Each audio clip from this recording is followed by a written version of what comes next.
you, Mr. President. It's my pleasure today to introduce our guest speaker for the day. It's a man that needs no introduction. I think all of you know who our sheriff is here. And when I talked to Sheriff Webb earlier about doing this, I told him, I said, it's always a good thing for us to just kind of get an update. Instead of calling this the State of the Union speech, we'll call this the State of Upshur County speech instead. Get a few things. But he has agreed to talk to us today about some of the things that are going on in Upshur County, some of the things that they do. And I think they've been fighting the flu epidemic in their department also, a few people out and that type of thing. So that part hadn't gone untouched with anybody. But no further ado, if you would, help me bring up our Sheriff Webb.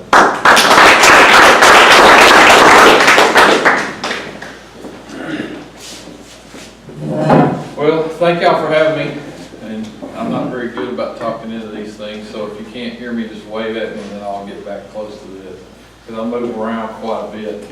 I know that I've already talked to y'all once last year about it was right about my first 100 days, about what I've done and accomplished up there.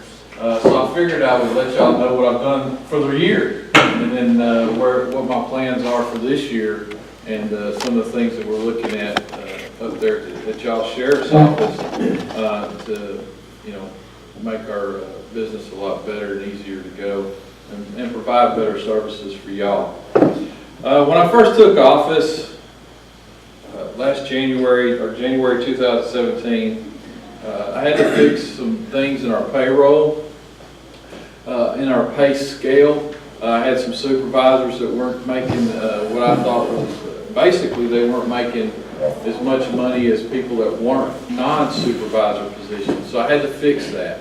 I did that by eliminating a position in the sheriff's office and redistributing that money out through the payroll to make those changes, and that's went very well, I think, and overall. We reviewed and adopted after about 4 to 5 months of afternoons sitting, watching a PowerPoint, going through the general orders and the things that we adopted. We finally got our policies and procedures, general orders adopted and put in place, and we've been operating under them for about the last 7 months. So that's a good thing. I started right off the bat with work crews. I don't know if y'all have seen them yet. I know we've been having a lot of rain, a lot of cold weather, but they've been out picking up trash along the roads here in our county. And what I've asked the citizens to do, if they didn't like the way the road looked and it looked trashy, I didn't know about it, to call us. And we'll get a work crew out there, and we'll start picking up trash. We bag it up. TxDOT said that they would pick the trash up for us. All we had to do is bag it up and leave it at a location, contact them, and they'll come by and pick it up. But I furnished the labor of everybody out there picking up the trash, trying to make it look a lot better. I gained a maintenance superintendent for the jail when I first took over. I didn't have anybody that was working in jail maintenance. And if you didn't know, the Texas Jail Commission takes over and regulates the county jails, and I have to. It's a day-to-day operation, just keeping that thing in function and things working properly, and we always have things go down. And I saw the need that I actually needed my own maintenance person for the jail, so I was able to get that with a maintenance supply budget also put in there, which we moved some of that over from the original county maintenance position. Fixed numerous issues in the jail. We passed our state inspection last year. We're due for one this month. So we've been working hard, making sure that everything's going right in the jail. And the jail commission will be here sometime this month, I don't know when, and perform their state inspection. And I'm pretty sure we're going to pass it with no problems either this year. We addressed security concerns for the Justice Center. If you've been up there and visited that, you know that you only come in one way, you only go out one way. We've also implemented some security measures inside the courtroom. I'm not going to go over that, but that's in place, and we've made the Justice Center a lot safer place, I think, since taking office. I've been able to meet with all the elected officials here in the county and discuss where my plans are, where we're going. I have a good working relationship with the commissioners, the county judge, the district judge, and other elected officials, and we've been moving pretty good. We've been doing a lot. Everybody's been working well together. We haven't had any conflicts that's come up that we haven't been able to set down. Not to say that everybody circles around the fire and sings together, but the thing is when we have disagreements or different views, we're able to sit down and come to a conclusion that benefits the citizens here, and we go on and go forward. I was able to had a donation of 20 first responder vests. If you know, last year we had 2007 was an extremely hard year for law enforcement with the ambush style attacks that we have been having on law enforcement with Dallas, the loss of their 5 officers, and Louisiana with the loss of their 3 from ambush style attacks, which they have continued on. There's been a few since then, but what happened was the citizens here in the county asked me if we had these type of rifle-rated vests that could wear, that the patrol deputies could wear, and I told them we didn't. Blue Preparedness, East Texas for Liberties, and I know a lot of businesses here in the county also put in and bought 20 vests. So each patrol deputy out there has a bullet-resistant, rifle-resistant vest that they can put on if they know that type of call is coming up, and they can make it a lot safer for them when they're responding to those calls. I've had supervisors in the jail and law enforcement side. Like I explained on my 100 days, how the sheriff's office is broken up. It's broken up into 2 divisions. One's law enforcement and one's the jail. So the supervisors, all of the supervisors now have attended first line supervisor training course, which just helps us in the management of folks and getting the job done a lot better, and being able to handle their employees as we work. And that's a good accomplishment on them.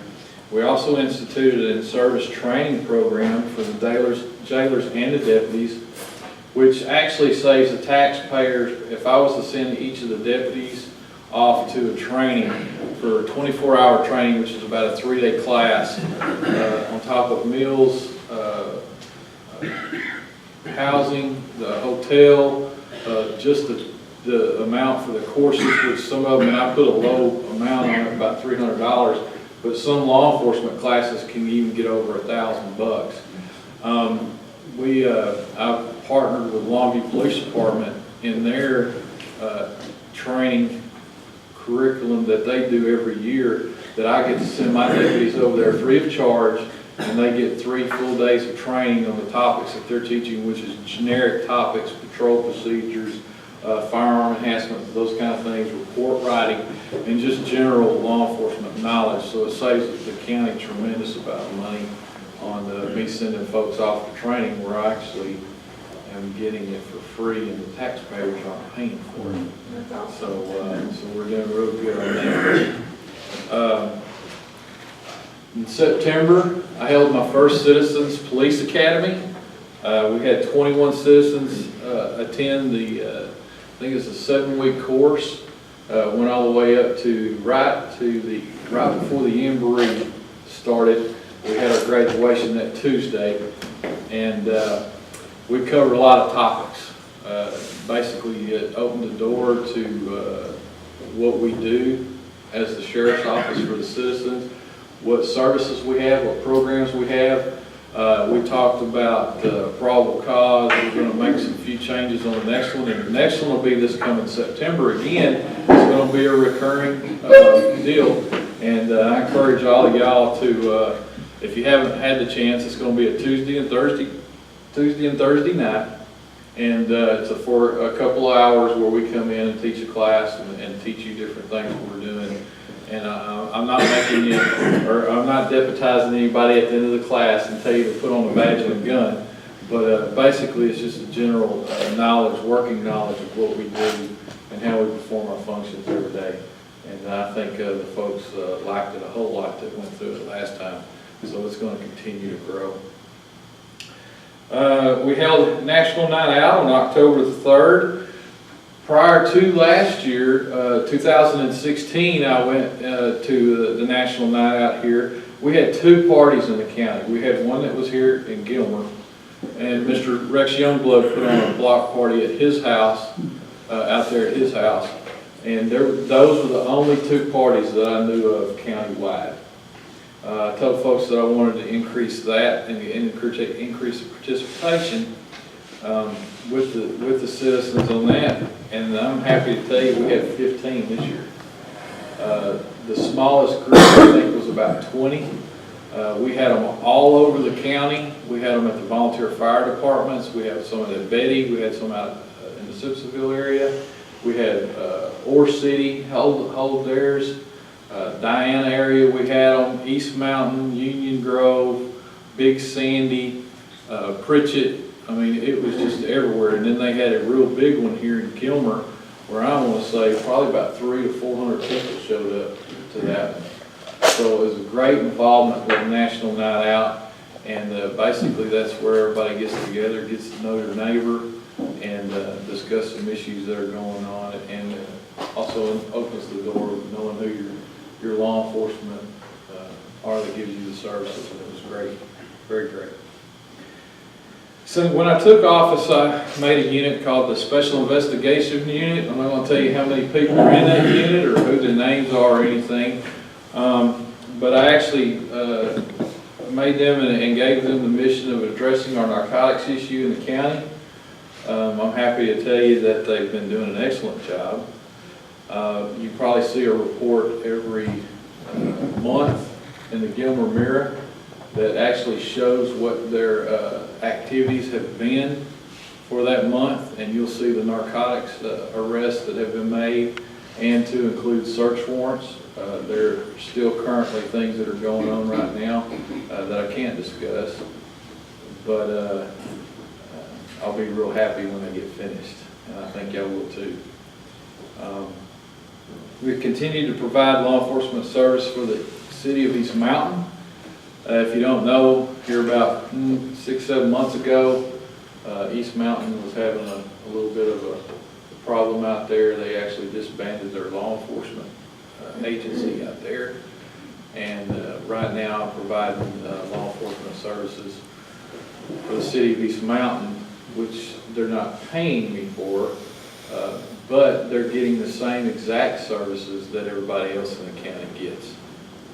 So I don't have a person specifically stationed out there patrolling East Mountain, but if they call, their needs are going to be met through my agency.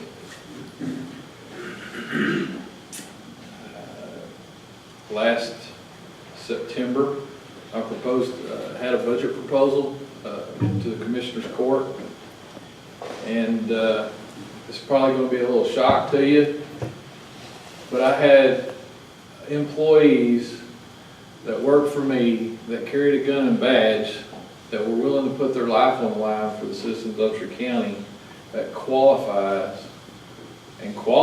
for welfare. I still have employees that work for me that can still get food stamp benefits from the state. I don't think that's right. Okay? These are folks that are willing to work with the worst of the folks that we have in the jail and work the streets here in Upshur County and willing to give their life if they have to. In your protection, that still qualify for food stamps. And that's something I'm looking to fix again this year. Once I did give that proposal to the commissioners, they did give us a raise. They gave the whole county a $1,200 a year raise, which, hey, I'll take what I can get. It's something to build on, but I'm going to go back to them again this year and tell them, hey, we need a little bit more money for the folks. gave a presentation on a citizen's response to active shooter. Of course, you know the thing that happened in Sutherland Springs, just south of San Antonio. There was a heightened awareness of the church security. So I've given a presentation once with a citizen's response to active shooters on how citizens should respond if they're in that situation. And just recently, we gathered a church safety seminar out at the New Beginnings Church just a couple of weeks ago, which went real well. We had 17 different churches there and probably about 50 folks that attended the safety seminar. So that was real good and a real good turnout. Our plans for this coming year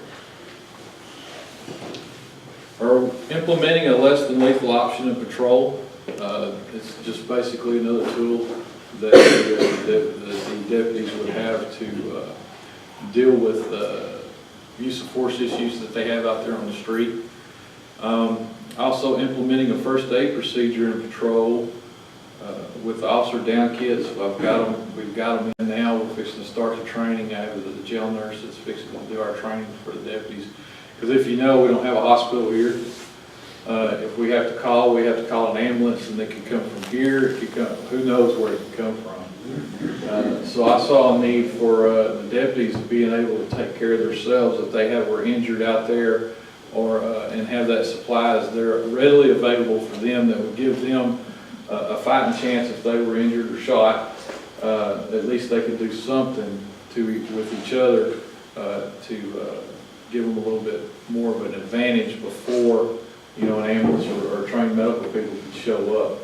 So I purchased some what they call officer down kits, which are very basic medical supplies, which includes a tourniquet, compression dressings, dressing that you can put on a bullet wound. It has a piece of plastic for sucking chest wounds, cut your garments off, and that's it. It's not anything real complicated, but just by putting that stuff on during a critical incident where you're injured could increase your life expectancy tremendously before somebody can get to you. We're continuing the recurring training program with the patrol deputies. They're fixing to start that this month, going back over to Longview for at least 3 days of training, and then they'll come back. We're training the jailers right now with certain things as jail extractions, use of restraints, and things in the jail, because there was a few instances where I actually had a few jailers that were assaulted by inmates, and saw a need to get them some training on that specific topic, and that's what we're addressing right now. Also with that came another implementation of a new force option device in the jail, which is a JPX pepper deployment device, which shoots a very concentrated gel of cayenne pepper out. I'm telling you, it's hot. Okay? If you've ever experimented with your just little pepper stuff, this is like 5 times worse than that. I watched my chief deputy run around and try to get something in his mouth for almost an hour trying to get rid of it. So it was pretty rough on him. I didn't do it. I just told him, hey, you got to try it. So he did. We have now implemented those devices in the jail as a trial run to see how it works, and eventually what we're going to do is we're going to push that out to the patrol deputies and implement that in our patrol stuff also. Some long-term things that I'm working on is the upgrading the technology in the patrol vehicles. I'm still working on getting computers put in there. I'm trying to update the current software that we have there at the sheriff's office to bring us up a little bit faster speed in the way we do things. Now the benefit to that is this. Currently, the way things are is if a deputy has to come to your house, let's say out there at Camp Joy, okay? They're gonna come back. They go out and get the information, do the report, but they have to come all the way back here to the station to actually put the report in the system. We're able to get the computers in the cars and the computer program that I'm looking at trying to get. They will actually be able to do that in the field, which increases response time, increases the time that they're actually out patrolling in the vehicle, and less time that they even have to come back here to the sheriff's office to do the reports. So everything can be done in the field, and it just increases, it's a win-win for everybody, and increases the response for as we're out there working. I'm working on upgrading the radio system. A lot of these things that I'm talking to you are not small ticket items. The radio system is currently analog system. I'm looking at trying to go to a county-wide digital system where you could talk anywhere in the county on a handheld radio if you were to get out of your unit and be able to talk with that. So we're currently looking at how we're going to get that done. The other thing that I've just now finished and will be probably sent up Friday is a grant application for body-worn cameras. I didn't know when I took office, but there was some body cams that were purchased before I got here that weren't, how can I say this? They weren't adequate for continued use. They were kind of a throwaway device, kind of. Once the battery life was done, you got away with them. They were very cheap type of things. Well, they started going down, and we couldn't keep them charged. So then I asked my lieutenant over at Chase Mullins, I said, well, how can we charge them? And, or can we replace the batteries? He says, no, we can't replace the batteries because you actually tear the camera up trying to get to the battery. So they were actually designed that way, so they kind of got you in a way with those devices. But we're looking at ones that in a long-term 5-year program that would, if we get the grant, that after the first 3 years, we're automatically updated with new equipment, and everything is under warranty in that place for at least 5 years, and then we can continue on. So I'm trying to get something in place with that so we can get the body cameras here. If you haven't noticed, our state representatives down in Austin were very busy passing bills and legislation for this coming year.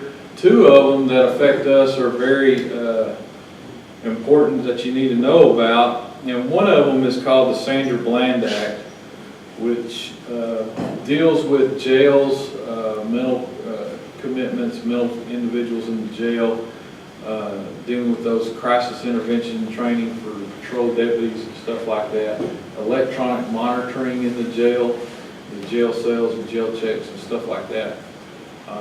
I'm happy to tell you that I will be able to get the Upshur County Jail, which is y'all's jail, in compliance with the Sandra Bland Act and won't cost the taxpayers $1. So I'm going to be able to do that. The other part of the bills that came out was the Senate Bill 42.